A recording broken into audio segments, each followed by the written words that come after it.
Bonjour à toutes et à tous et bienvenue dans cette nouvelle vidéo, nouvelle avis lecture, et je vais vous parler ici du dernier Nicolas Bedelet, l'ultime avertissement aux éditions XO. Avant toute chose, le résumé que je vais vous lire.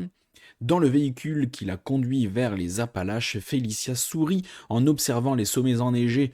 La jeune experte en art a été invitée à étudier 3 objets de la fabuleuse collection des Castelmore. Mais quand elle arrive au manoir de la célèbre famille, son sang se glace. Félicia doit en réalité enquêter sur d'inexplicables disparitions humaines.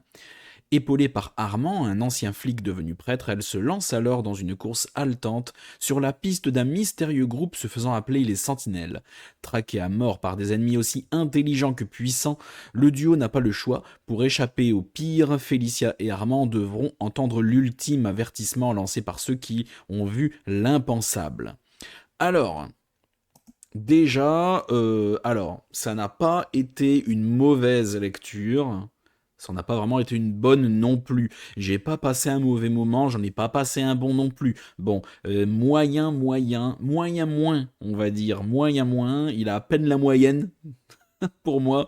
Pour moi, au début, ça a démarré super bien. On est avec Félicia, qui est experte en art, effectivement, qui a une chaîne YouTube qui fonctionne bien. Elle fait des conférences et tout. La meuf, elle est quand même apparemment un peu connue. Mais malgré tout, elle a quand même pas mal de dettes. Elle doit énormément d'argent car les études, ça coûte cher. Parce que je crois qu'elle est américaine. Donc en Amérique, les études, ça coûte hyper cher.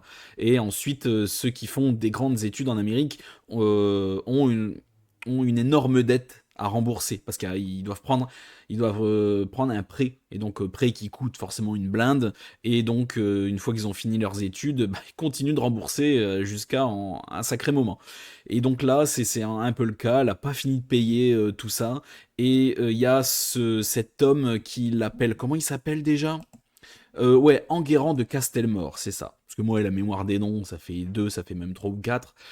Enguerrand de Castelmore l'appelle pour lui demander de venir étudier des objets qu'il a chez lui, des objets de grande valeur.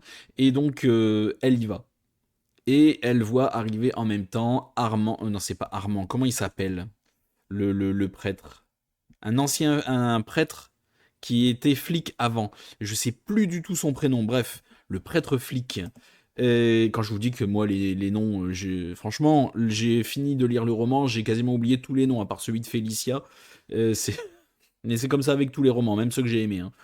J'ai adoré Les Refuges de Jérôme Loubry, je pourrais plus te dire un seul nom de personnage. C'est dramatique. Et donc elle y va, elle voit qu'il y a un prêtre qui était un ancien flic qui a été invité également. Et en fait, cet Armand de Castelmore veut que ce prêtre et Félicia enquêtent sur la disparition de son père ainsi que de ses 3 amis qui ont mystérieusement disparu pendant qu'ils étaient en train tranquillement de dîner bah, chez lui, chez son père, quoi. Et donc, c'est une famille qui apparemment, les Castelmore, comment dire, collectionne les objets d'art de très grande valeur et apparemment c'est au centre de cette disparition. Donc Félicia doit mettre ses connaissances en pratique pour cette enquête finalement, et comme le prêtre est un ancien flic, eh ben, il va mettre lui ses compétences de flic pour cette enquête. Pourquoi ne pas avoir appelé la police? Parce que bah, ça a déjà été fait et qu'ils sont arrivés à rien, donc on part de là, un mystère autour de l'art, une disparition. Et franchement, le premier tiers était vraiment top. Félicia a vraiment des grosses dettes. On entre un peu dans sa vie, mais pas trop, parce que vous savez que moi je n'aime pas ça du tout. On est dans sa vie, mais juste ce qu'il faut. L'ancien flic aussi, on apprend à le connaître. C'est un duo un peu dans le je t'aime moi non plus, qui s'envoie des pics en permanence, mais au fond, ils vont apprendre à se connaître. Ils s'aiment bien. Franchement, ils s'aiment bien, ça passe bien. Euh, Franchement bien, on apprend plein de choses autour des objets d'art et tout. C'est une disparition qui fait un petit peu Cozy Mystery dans le fond, mais qui va très vite tourner en gros thriller, tu vois, hein. En gros thriller, et c'est à partir de là que j'ai moins apprécié. Ça tourne en course-poursuite où ils vont traverser plusieurs pays, aller d'un point A à un point B, à un point C, à un point D, à un point E, à un point F, en permanence.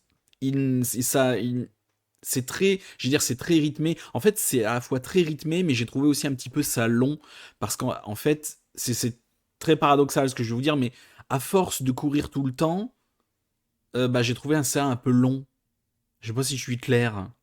Parce que oui, ça ne s'arrête jamais. Oui, à chaque fois qu'ils vont dans un endroit différent, c'est parce qu'ils ont eu la réponse à l'endroit précédent.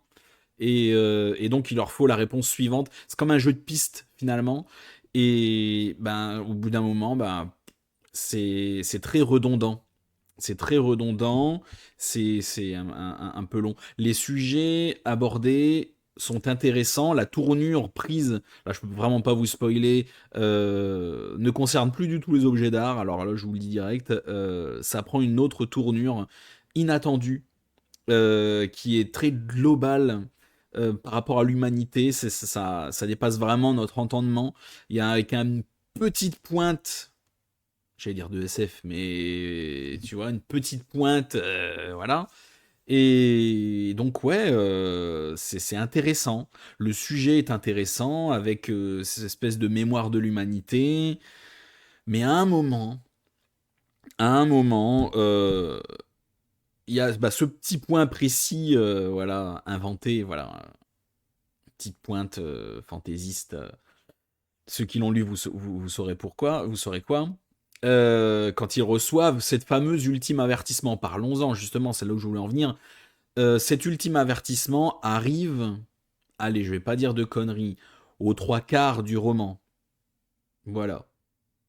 C'est parce que tout le bordel, toute l'enquête juste avant, c'est pas à cause de cet ultime avertissement. C'est cette enquête qui les a menés vers cet ultime avertissement. Donc du coup, moi je l'attendais l'ultime avertissement. C'est ça aussi, je l'attendais. Et il n'est pas vraiment venu. Il est venu hyper tard, quoi. Il est venu, c'était trop tard. Mon avis était fait sur le livre. Donc du coup, c'est un petit peu compliqué de changer d'avis. Surtout que cet ultime avertissement, encore une fois, c'est une cause qu'on connaît. Je peux pas vous dire vraiment le message et la cause défendue derrière. Ce serait quand même un spoil, mais c'est un truc dont on nous matraque déjà au quotidien. On le sait, tout ça, on le sait. C'est pas donneur de leçons pour autant. C'est plus informatif qu'autre chose. C'est plus informatif qu'autre chose, c'est vrai. Ça nous fait un peu plonger dans le passé pour voir comment c'est fait, comment il faut réagir à l'avenir. L'avenir, tu vois, c'est ça aussi le gros, le gros point. Ouais, un petit peu long. Et la fin, il n'y a pas vraiment de résolution, c'est une fin. Ouais, à la fin, j'étais en mode, ah, mais c'est fini, ça y est, c'est fini? Bon, bah ok. Un truc que j'ai pas dit, je l'ai pas lu, je l'ai écouté, je l'ai fait j'ai cramé un de mes crédits audio sur Audible, en fait. Et d'ailleurs, la doubleuse, enfin la doubleuse, je sais pas si on peut dire la doubleuse, la comédienne qui lit ce roman, je vais plutôt tourner ça comme ça, la comédienne qui lit ce roman, par contre est au top, au top. Ah non, je crois que c'est un comédien. Attendez, je sais plus. Attendez, je vais vous le dire, je vais vous le dire. J'ai encore sous le nez. Je vais vous le dire. Attendez, hein, vous me laissez 2 minutes. Hein. L'ultime avertissement. Non, non, le télécharge pas, s'il te plaît. Non. Le télécharge pas. Je suis désolé. Hein. Lu par. Ouais, Anne-Sophie Naino. Ouais, donc par cette dame, c'est bien ça. Cette dame est au top par contre. La comédienne qui lit ça, génial. Je pense que cette dame a amélioré l'avis que j'ai sur ce roman. Parce que si je l'avais lu vraiment avec le livre en main, j'aurais pas eu un avis si positif. Et pourtant, je suis clairement mi-figue, mi-raisin, t'as vu. Hein. Je te dis, c'est vraiment hyper rythmé, les sujets sont hyper intéressants, hyper travaillés, c'est carrément sympa, t'apprends des choses, mais pour le fameux ultime avertissement, quand il vient, je me suis dit tout ça pour ça, et pour à la fin une telle résolution, j'étais en mode... ouais, bon, d'accord. Je ressors pas grandi de ça. Le message est, ben, moi j'étais en mode, ben, je sais que ce sujet-là, ça va pas. T'apportes pas de piste. Enfin, là, enfin, si, mais c'est pas donneur de leçons, donc c'est pas lourd à la fin. Disons que j'ai pas été réceptif. On va dire ça, j'ai pas été réceptif au truc. Pas désagréable en soi, hein. Je peux vous conseiller ce roman, hein, largement, si vous êtes fan de Nicolas Bedelet, si vous êtes fan maintenant de ce genre de roman qui essaie de défendre une cause, qui essaie de dénoncer un État. Enfin, un État qui essaie de dénoncer un état de fait, c'est là que je voulais en venir, un état de fait, le comportement des gens, enfin, oui, ça peut vous parler. Moi, ça me parle, ce genre de truc. Mais bon, le problème, c'est que quand ça essaie d'apporter des solutions, ben, je souffle un peu. C'est, oui, Jean-Michel, on est d'accord avec toi, et tu as sûrement raison en partie. Il n'y a pas de politique là-dedans, hein, je vous le dis direct, c'est pas politique, hein, mais bon, non, non, franchement, ça va. C'est pour ça que j'ai trouvé que c'était plutôt moyen. Voilà, ça apporte des sujets intéressants. Voilà, le duo d'enquêteurs Félicia et le prêtre ancien flic est carrément bien. D'ailleurs, ils portent vraiment tout le roman. Ils sont top, ces deux-là. Je les ai bien kiffés. Ils ont leur force, leur faiblesse, leur sensibilité. Au début, ils s'entendent pas pour finalement bien se compléter, bien s'entendre. Non, franchement, ces deux persos sont top. Les persos qu'on rencontre, la vieille dame qui élabore le truc de projet de l'humanité, de mémoire de l'humanité, et j'ai bien aimé ce perso-là aussi, vraiment très bien. Non, du bon perso, peut-être un peu trop, c'est con à dire, mais trop rythmé, franchement trop rythmé, rythmé redondant, rythmé toujours pareil. Il se passe toujours les mêmes trucs. Ça va d'un point A à un point B à un point C à chaque fois qui quitte un élément, c'est parce qu'ils ont eu ce qu'ils voulaient, donc enfin ouais, voilà. Voilà, voilà. J'ai rien de plus à dire. Je peux vous le conseiller quand même, encore une fois, je peux vous le conseiller. Ça n'a pas été une catastrophe, c'est pas une chronique négative. Loin de là. C'est que j'ai pas été aussi réceptif que ce que je voulais. C'est tout. Sinon, j'ai passé un plutôt bon moment. J'ai pas passé un mauvais moment. Je regrette pas du tout ma lecture. Tu vois. Mais je m'attendais à ce que ce soit. Je sais pas. Je saurais même pas vous dire ce à quoi je m'attendais.